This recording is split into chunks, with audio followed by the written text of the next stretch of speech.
I heard my daughter-in-law say she's too old to know how much money she has. My son agreed.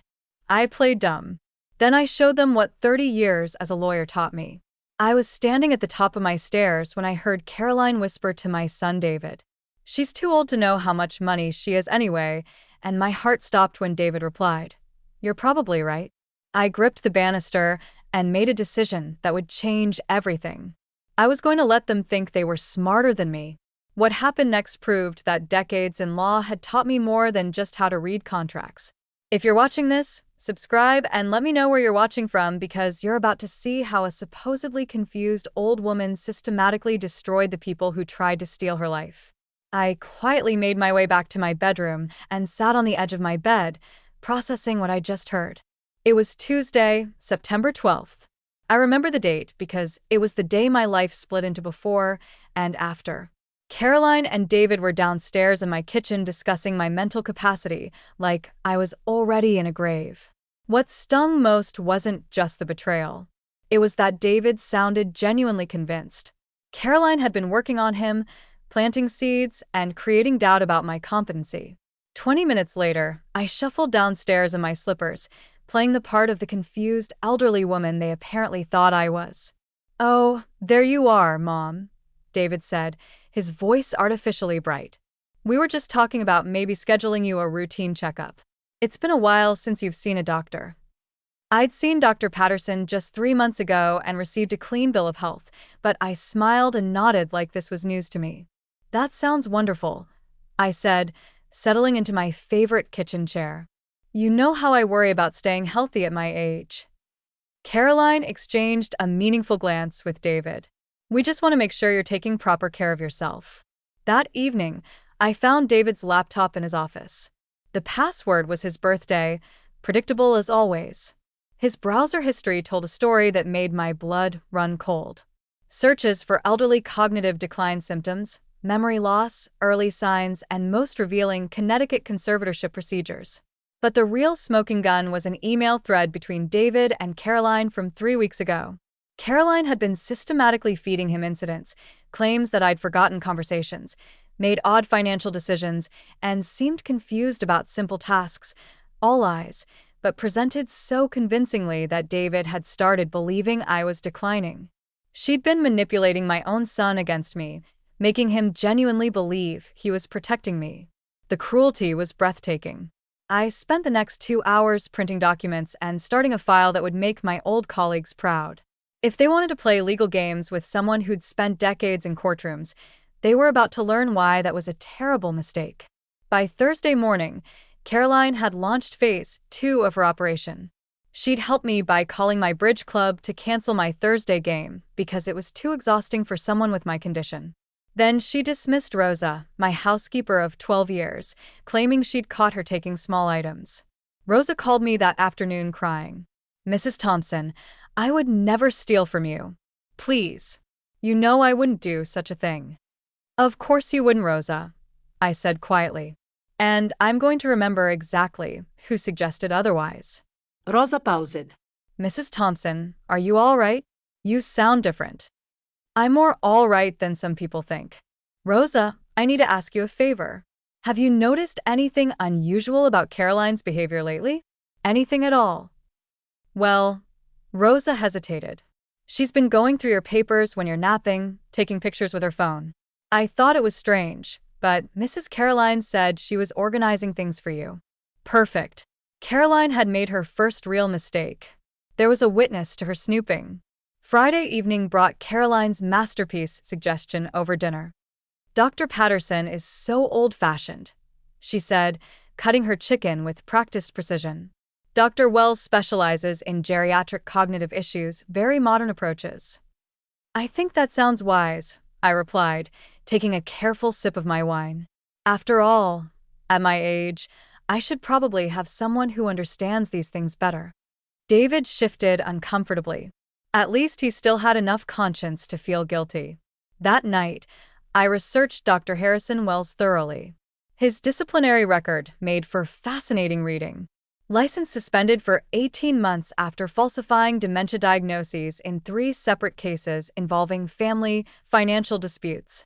Each case followed the same pattern: wealthy elderly patient, concerned family members, rapid diagnosis, immediate conservatorship recommendations.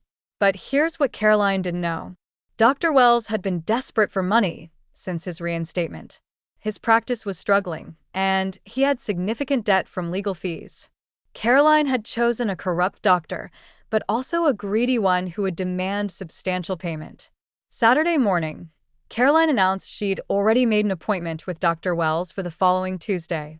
Just a routine evaluation, she assured me with her practice smile. Nothing stressful. I spent the weekend documenting Caroline's behavior more carefully. She went through my mail before I saw it, redirected phone calls from my financial advisor, and I actually caught her photographing documents from my desk when she thought I was napping in my chair. Instead of confronting her, I lay perfectly still with my eyes closed, letting her think she was getting away with it. Sometimes the best legal strategy is letting your opponent think they're winning. Dr. Wells's office on Tuesday afternoon looked like a medical practice designed by someone trying too hard to appear legitimate. Everything was suspiciously pristine, like a movie set built to inspire confidence in fraudulent healthcare. "Mrs. Thompson, how are we feeling today?" Dr. Wells asked. I noticed Caroline had positioned herself where she could maintain eye contact with him throughout our conversation. "Oh, you know how it is," I said, settling into the chair across from his desk. "Some days are clearer than others. Yesterday, I spent 15 minutes looking for my reading glasses." I gestured to the glasses hanging around my neck. "Silly me." Caroline nodded with rehearsed sympathy. She's been having more episodes like that lately. Episodes.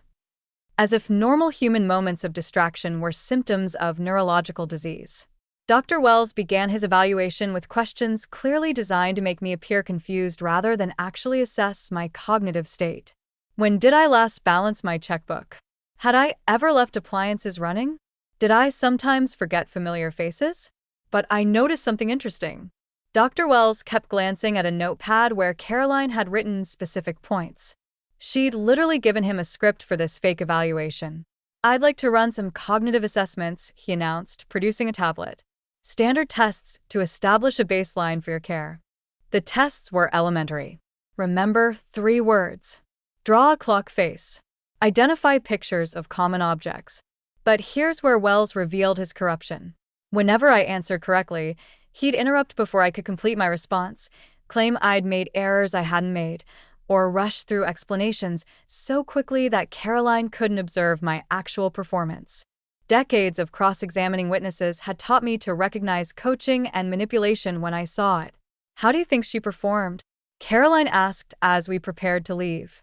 "I'll have the comprehensive assessment ready by Friday," Wells replied smoothly. "But I do have some preliminary concerns about cognitive decline that we'll need to address systematically." As we walked to Caroline's car, she slipped her arm through mine with false tenderness. "Don't worry, Margaret," she said softly. "Whatever Dr. Wells finds, David and I will make sure you're properly cared for." But as we drove home, I noticed Caroline's hands shaking slightly on the steering wheel. Whatever her plan was, she was under enormous pressure to make it work quickly. The medical report arrived the following Friday, delivered with all the solemnity of a terminal diagnosis. Caroline read it aloud at dinner like she was sharing tragic news, though I caught the flash of relief she couldn't quite suppress.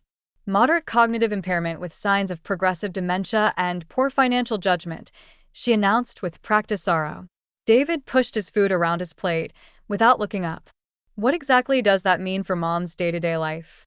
"It means," Caroline said carefully, "that we need to start thinking seriously about Mom's care going forward, her financial planning, legal decisions. She's going to need assistance with complex matters that could become confusing for her." There it was, the real purpose behind this elaborate medical theater. I excused myself early that evening, claiming fatigue. But instead of going to bed, I sat in my reading chair with the lights off, waiting. Within an hour, their voices drifted up from the kitchen below. My hearing had always been excellent, another thing they'd seriously underestimated. The attorneys said that with the medical diagnosis, we can start the conservatorship process. Caroline was saying it typically takes 3 to 4 months, but with Dr. Wells' documentation, we have a strong case. This still feels wrong. David's voice was strained. Taking control of her finances while she's still living here independently. David, your mother isn't going to live forever. Caroline's tone sharpened. When she's gone, do you want to spend years in probate court because she made poor decisions during her decline? Do you want to risk her giving away your inheritance to some charity scam? My inheritance? How thoughtful of Caroline to be so concerned about David's future financial security. Besides, Caroline continued, we're not stealing anything. We're protecting her assets, ensuring they're managed responsibly during her cognitive decline. I heard papers rustling. Then Caroline's voice again, lower but urgent. Look at these numbers, David. Between her retirement accounts, investments, and this house, we're talking about nearly $4 million. Money that could secure Tommy and Lisa's college funds, pay off her mortgage, and give us real financial security. Our financial security, not mine, apparently. What if she fights the conservatorship? David asked weakly. Caroline's laugh was sharp. With what mental capacity? Dr. Wells's report clearly documents that she lacks the cognitive ability to make major financial decisions. No judge is going to side with a woman who can't remember where she put her glasses. Those glasses were still hanging around my neck where they'd been all along. I made my way back to my bedroom, but sleep was impossible. Instead, I opened my laptop and began doing what I did best, building an airtight legal case. If they wanted to play in the courts, they just challenged someone who'd spent decades winning there. The following Monday morning, I launched into my new performance as a confused elderly woman. I shuffled around the kitchen in my bathrobe, forgot to turn off the coffee maker, and asked Caroline twice what day it was. Every befuddled moment was carefully calculated, every mistake deliberately performed. Meanwhile, I was conducting my own systematic investigation. A thorough review of my bank statements revealed some fascinating discoveries. $12,000 had been withdrawn for home health consultations I'd never received. $8,000 had disappeared from medical equipment that never materialized. When I called the bank directly, they explained that David had been added as an authorized user 4 months ago using a limited power of attorney document that I now realized Caroline had slipped into a stack of insurance papers I'd signed. But the real breakthrough came when Caroline made a critical error. She left her laptop open on the kitchen counter while she went grocery shopping, probably feeling confident that I was too confused to use technology effectively. Her email history revealed the full scope of her desperation. Credit card balances totaling over $60,000, a second mortgage on their house that David clearly didn't know about, and increasingly threatening communications from creditors. But the most chilling discovery was a series of emails with Dr. Wells discussing payment. She'd promised him $15,000 for the fraudulent diagnosis, money she didn't have but planned to get from my accounts once the conservatorship went through. Timeline critical. Caroline had written just yesterday. Creditors were threatening legal action within 30 days. I needed an expedited process. In 30 days, I was facing financial ruin and saw my assets as my only escape route. I quickly photographed the most damning emails, then closed the laptop just as I heard Caroline's car in the driveway. But as I tried to hurry back to my chair, I knocked over a glass of water on the counter. Caroline walked in just as I was cleaning it up with paper towels. "Oh, Mom, let me help you with that," she said, but her eyes were darting between me and her laptop. "Have you been in the kitchen long?" "I just came down for some water," I said, playing confused. "I think I bumped the glass somehow." Her eyes narrowed slightly. For the first time, I saw a flicker of suspicion. Caroline was starting to wonder if I was as confused as I appeared. "Why don't you go rest in your chair?" she suggested, but it sounded more like an order. That evening, Caroline prepared my favorite meal, pot roast with vegetables. She served it with an especially warm smile and watched me more carefully than usual as I moved food around my plate. "You're not eating much tonight," she observed. "I'm just not very hungry," I replied, not taking a single bite. Because if Caroline was getting suspicious, the stakes had just gotten much higher. That evening, I called Robert Chen, my former colleague from Morrison Chen and Associates, where I'd practiced estate and family law for decades. If anyone could help me navigate this legal minefield, it was Robert. "Margaret, What a wonderful surprise. His familiar voice warmed me immediately. How have you been? I've been better, Robert. I need your help with something confidential, something that might genuinely shock you. I told him everything: the fraudulent medical diagnosis, the forged power of attorney, Caroline's mounting debts, her increasingly controlling behavior with my medications. When I finished, Robert was silent for several long moments. Margaret, he finally said, you're describing a textbook elder abuse scheme. The medical fraud alone constitutes multiple felonies, but we need to be very careful about how we proceed. What do you mean? Connecticut is a two-party consent state for recordings. That conversation you recorded might not be admissible in court. We need to build a case using evidence that will definitely hold up. How much time do we have based on Connecticut conservatorship procedures? Probably 3 to 4 months before any court hearing. That gives us time to build a solid defense. But we need to move carefully and methodically. Robert, there's something else. Caroline seems to be getting suspicious. I think she's wondering if I'm as confused as I appear. Then we need to accelerate our timeline. I'm going to refer you to someone who can help. Marcus Sullivan. He's a private investigator who specializes in financial crimes and domestic fraud. More importantly, he knows how to gather evidence that will hold up in court. After hanging up with Robert, I felt both hope and growing fear. I wasn't just a victim anymore, but if Caroline suspected I was onto her, she might escalate her plans. The next morning, I made a theatrical show of being confused about breakfast. I tried to put orange juice on my cereal, then acted frustrated when Caroline corrected me. But I noticed she was watching me more intently, studying my reactions. "Mom, are you feeling all right today?" she asked. "You seem different." "I feel fine, dear," I said, deliberately fumbling with my coffee cup. "Just tired, I suppose." That afternoon, while Caroline was meeting with her attorney about the conservatorship, I called Marcus Sullivan from my landline. "Mr. Sullivan," Robert Chen referred me. "I need help building a legal case against family members who are trying to defraud me." "Mrs. Thompson, I'd be happy to help, but I need to warn you. If your family suspects you're investigating them, you could be in real danger. Can you meet somewhere safe?" We arranged to meet Thursday at a coffee shop in downtown Greenwich. But as I hung up the phone, I heard a floorboard creak upstairs. Caroline was supposed to be out for another hour. I quickly moved to my chair and picked up a magazine, but my heart was pounding. Had she come back early? Had she heard my conversation? Footsteps on the stairs. Caroline appeared with a load of laundry, but her expression was thoughtful, almost calculating. "I thought I heard you talking to someone," she said casually. "Just reading aloud," I replied, holding up the magazine. "Sometimes it helps me concentrate." She nodded, but I could see the wheels turning. Caroline was definitely becoming suspicious, and that made everything much more dangerous. Thursday afternoon, I met Marcus Sullivan at a coffee shop in downtown Greenwich. He was younger than I'd expected, but asked the right questions with professional precision and genuine concern. "Mrs. Thompson, based on the documentation you've shown me, we're looking at clear financial fraud and elder abuse. The medical conspiracy adds several additional felonies to the potential charges. What's our next step?"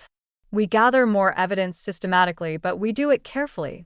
I'll conduct background checks on everyone involved and document the financial irregularities. Meanwhile, you need to be extremely careful about your personal safety. Caroline's getting suspicious. I think she's starting to question whether I'm as confused as I appear." Marcus leaned forward, his expression serious. "That's what I was afraid of. When people are facing financial ruin and see elderly family members as their only solution, they sometimes escalate beyond fraud.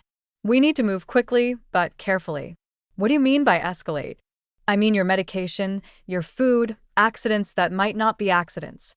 Don't eat or drink anything Caroline prepares without witnesses present. Document everything with photos when possible and consider asking someone to stay with you." That weekend, my grandson Tommy came to visit. Looking more uncomfortable than usual, we sat in my kitchen, and I decided to take a calculated risk. "Tommy," I said gently, "I need to ask you something important. Has your mother said anything specific about my mental health?" He looked up, surprised by my directness. "She says you have memory problems and that you're getting confused about money stuff. But what do you think based on your own observations? Tommy was quiet for a long moment. Honestly, you seem completely normal to me. You remember everything, my classes, my friends' names, even that I had a chemistry test last week. You asked me detailed questions about it. Tommy, I need you to know something important. Your mother isn't your biological mother. You and Lisa were adopted by David after your real mother died, when you were very young. Caroline lied about being your mother to make her marriage to David seem more legitimate. His eyes widened in shock. What? But she always said. I know what she said, but I have the adoption papers. I need you to remember this conversation. And if anything happens to me, if I suddenly get much worse, or if I have an accident, I need you to tell the police what I just told you. Grandma, are you in danger? I'm working to make sure I'm not, but I need allies who know the truth. That evening, Caroline prepared dinner with unusual attention to detail. She kept asking if I wanted seconds, if the food tasted right, if I felt okay after eating. You seem tired lately, she observed. Maybe you should take your blood pressure medication earlier in the evening. That's a good idea, I agreed, accepting the pills she handed me. But instead of swallowing them, I used the sleight of hand technique I'd perfected over the past weeks. Later, I examined the pills under my reading lamp. They weren't my usual blood pressure medication. They were something else entirely, something that would make an elderly woman very sleepy, very confused, and potentially very sick. Caroline wasn't just trying to steal my money anymore. She was actively trying to make me appear sicker than I was. And if that didn't work, she might be trying to make me genuinely sick. The game had just become deadly serious. The following Tuesday, Marcus called with information that confirmed my worst fears. Margaret, Caroline's financial situation is even more desperate than we initially thought. She's not just behind on credit cards, she's facing foreclosure on a second mortgage David doesn't know about. She owes over $80,000 to various creditors, and several are threatening to garnish David's business accounts. How long does she have before complete financial collapse?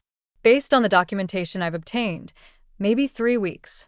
She's been robbing Peter to pay Paul for months, but she's running out of Peters. Everything suddenly made sense. Caroline's desperation, the accelerated timeline, the increasing risks she was taking. She wasn't just greedy, she was facing financial ruin in a matter of days. There's more. Marcus continued. I found evidence that Caroline has been researching other elderly individuals in the area. This appears to be her specialty. She's done this before, just on a smaller scale. You mean I wasn't her first victim? Based on what we've discovered, you're her most ambitious target, but not her first. She appears to have successfully manipulated smaller amounts from at least 2 other families using similar techniques before she married David. That afternoon, I made a decision that would either save my life or expose me to even greater danger. I was going to force Caroline's hand by appearing to give her exactly what she wanted. Caroline, I said over dinner, I've been thinking about what Dr. Wells discussed. Maybe you and David are right about needing help with my financial affairs. Caroline's fork stopped halfway to her mouth. What exactly do you mean? I mean, maybe it's time to admit I can't handle these complex matters anymore. If you think conservatorship is the right choice, I won't fight the process. The look that passed between Caroline and David was electric. Caroline's eyes lit up with barely contained excitement, while David seemed relieved that I was accepting the situation without conflict. Are you certain about this, Mom? David asked. It's a significant decision. I'm certain, I said with a deliberately sad smile. I just want what's best for our family. What I didn't tell them was that Robert Chen and I had been exceptionally busy. We'd obtained an independent psychiatric evaluation from Dr. Elizabeth Harrison at Yale Medical Center, which confirmed my complete mental competency. We'd documented every fraudulent transaction with bank records and timestamps. We'd gathered evidence of Dr. Wells' corrupt practices and Caroline's mounting financial desperation. Most importantly, we developed a plan to expose them that didn't rely on inadmissible recordings. I'd like to have a small family gathering this weekend, I announced. Nothing elaborate, just close family and a few longtime friends. If I'm going to sign these papers, I want to mark this transition appropriately. Caroline practically glowed with anticipation. That sounds perfect, Mom. a meaningful way to celebrate this new chapter in your care. But Caroline had no idea that this gathering would include some very special guests, and that I was about to turn the tables on her in a way she'd never see coming. Saturday evening arrived with perfect autumn weather for what Caroline believed would be my surrender. She'd invited several neighbors and some of David's colleagues, playing the part of the devoted daughter-in-law, organizing a touching farewell to her mother-in-law's independence. What she didn't know was that I'd made some additions to the guest list. "Mom, you look wonderful tonight," David said as guests began arriving. He seemed genuinely emotional about what he believed was my graceful acceptance of diminished capacity. "Thank you, sweetheart." Tonight feels like the beginning of something important. Caroline moved through the room like a hostess at her own celebration, accepting sympathy and praise for her selfless dedication to caring for me. Several guests commented on how fortunate I was to have such a devoted family. Among the guests were Robert Chin, whom I introduced as my longtime family attorney, and Rosa, my former housekeeper, whom I'd invited to help serve. Caroline's face tightened when she saw Rosa, but she couldn't object without seeming petty. "I'd like to say a few words," I announced once everyone had gathered in the living room. Caroline beamed at me encouragingly. "Of course, Mom. This is your special evening." I stood in front of my fireplace, looking out at the faces of family, friends, and neighbors. Some genuine, some concerned, and one Caroline practically vibrating with anticipation. "Thank you all for being here tonight. I asked you to come because I wanted witnesses for something significant. You see, there are people in this room who believe I'm suffering from dementia and can't manage my own affairs." A few murmurs of sympathy rippled through the crowd. Caroline nodded with practiced sadness. "The interesting thing is," I continued, reaching into my jacket pocket, "I've never felt more mentally sharp in my entire life, and I have some information to share that might genuinely surprise everyone." I pulled out a thick folder and placed it prominently on the mantel. "This contains bank records showing unauthorized withdrawals from my accounts, medical records from Dr. Elizabeth Harrison at Yale confirming my complete cognitive competency, evidence of Dr. Wells's previous disciplinary actions for falsifying elderly patient assessments, and documentation of Caroline's severe financial problems that motivated this entire scheme." The silence in the room was deafening. Caroline's face had drained of all color. "Rosa," I said, turning to my former housekeeper, "would you please tell everyone what you witnessed Caroline doing in my home office?" Rosa stepped forward nervously. "I saw Mrs. Caroline taking pictures of Mrs. Thompson's financial papers with her phone. When I asked about it, she told me she was organizing things, but it didn't seem right." "Thank you, Rosa." I looked directly at Caroline, who seemed frozen in place. "You see, Caroline, you made one critical miscalculation. You assumed that being elderly meant being naive, but decades of practicing law taught me to recognize fraud when I see it." Robert stepped forward. "As Mrs. Thompson's attorney, I've already filed a report with the Connecticut Department of Social Services regarding this attempted elder abuse. Dr. Wells is under investigation by the State Medical Board, and the District Attorney's Office has been provided with all relevant evidence." Caroline finally found her voice. "This is ridiculous. You can't prove any of this." "Actually," I said, smiling for the first time in months, "I can prove all of it. You documented your own crimes in your emails, Caroline. Every fraudulent transaction, every lie you told David, every payment you promised Dr. Wells. That's what happens when criminals get careless." David stood up slowly, his face pale with shock and betrayal. "Caroline, is this true? Did you really?" But Caroline was already moving toward the door, realizing that her carefully constructed house of lies had just collapsed around her. The room erupted in shocked conversations, but I felt nothing but satisfaction. Caroline had tried to steal my independence, my dignity, and my life savings. Instead, she just learned why you should never underestimate a woman who spent her career fighting for justice. The aftermath of that evening moved with the efficiency that only comes when law enforcement has overwhelming evidence. Within 48 hours, Caroline had been arrested on multiple charges of elder abuse and financial fraud. Dr. Wells was suspended pending investigation, and David was cooperating fully with authorities.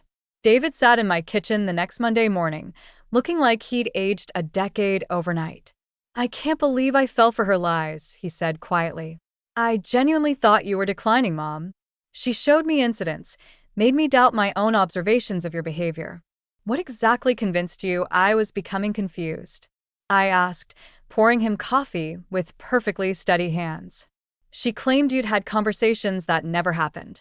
Said you'd made financial decisions that seemed questionable. She told me you'd become defensive when asked about money, that it was a classic sign of early dementia. David rubbed his face. She made it seem like we were protecting you from making mistakes that could hurt the family. The manipulation had been sophisticated and systematic. Caroline had exploited David's love for me, turning it into a weapon against both of us. David, I said gently, I need you to understand something. In all my years practicing law, I've seen families destroyed by lies and assumptions. The lesson here isn't just about Caroline's crimes. It's about talking directly to the people you love instead of letting others interpret their behavior for you. I should have come to you directly, he said. I should have asked you about my concerns instead of listening to Caroline's version of events. That afternoon, Marcus arrived with final updates from his investigation. The scope of Caroline's deception was even broader than we'd suspected. Caroline had been systematically stealing from David's business accounts for over a year, Marcus explained. She'd also forged documents to secure that second mortgage.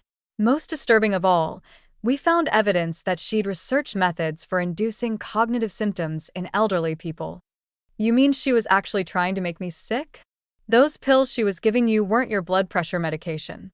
They were a combination of substances that would cause confusion, dizziness, and memory problems. She was literally trying to create the symptoms she claimed you already had.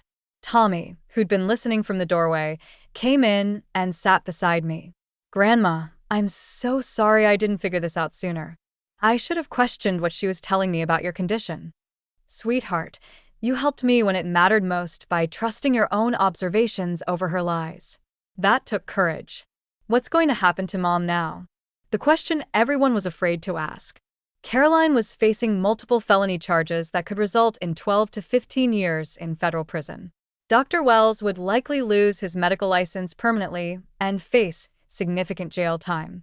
The legal system will handle Caroline appropriately, I said. Your job is to focus on your education and building a healthy relationship with your father.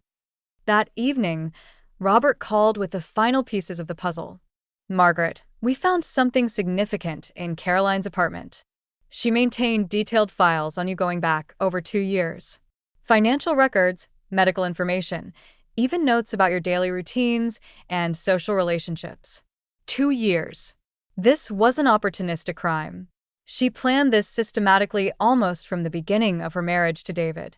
She specifically researched her assets and legal vulnerabilities before implementing her scheme. The revelation that Caroline had been plotting against me for years, that she'd manipulated my son as part of a long-term financial fraud, was devastating. But there was one genuinely positive development. Tommy and Lisa are legally David's adopted children, Robert continued. Caroline's lies about their parentage don't change their legal status. They'll remain part of your family regardless of what happens to her. So, they won't lose their grandmother when this is over. I said, they'll just lose the woman who's been lying to them their entire lives. 14 months later, I stood in a Connecticut federal courtroom watching Caroline receive her sentence. 12 years for elder abuse, financial fraud, conspiracy, and attempted poisoning. Dr. Wells received 6 years and permanent revocation of his medical license. Justice, as it turned out, was even more satisfying than revenge. David and I have been rebuilding our relationship methodically. He's in therapy, learning to process the fact that his entire marriage was built on systematic deception and financial fraud. It's painful work, but he's committed to earning back my trust and his own self-respect. I should have protected you instead of doubting your competency, he told me last Sunday over dinner. You should have communicated with me directly instead of accepting someone else's interpretation of my behavior, I replied. But we all make mistakes. The important thing is learning from them. Tommy is now 18 and in his freshman year at college. He visits me every other weekend, and we've developed the kind of relationship I always hoped to have with my grandchildren. Lisa, now 17, has been living with me while David reorganizes his life. Having young people in the house again has been surprisingly energizing. Grandma, Lisa said last week while we were preparing dinner together, I admire how you handled everything. You could have just been a victim, but you chose to fight back intelligently. Sometimes fighting back is the only way to protect yourself and the people you love, I told her. But the most meaningful development in my life came from an unexpected source. 2 months after Caroline's sentencing, I received a phone call from an elderly man named Frank Morrison. Mrs. Thompson, I saw your story in the Hartford Courant. My daughter and her husband have been trying to convince me I have dementia so they can control my finances. I don't know what to do or who to trust. That phone call led to another, then another. Within 6 months, I was consulting on elder abuse cases throughout Connecticut. 8 months later, I'd helped establish the Connecticut Elder Protection Legal Clinic, providing free legal services to seniors facing financial exploitation by family members.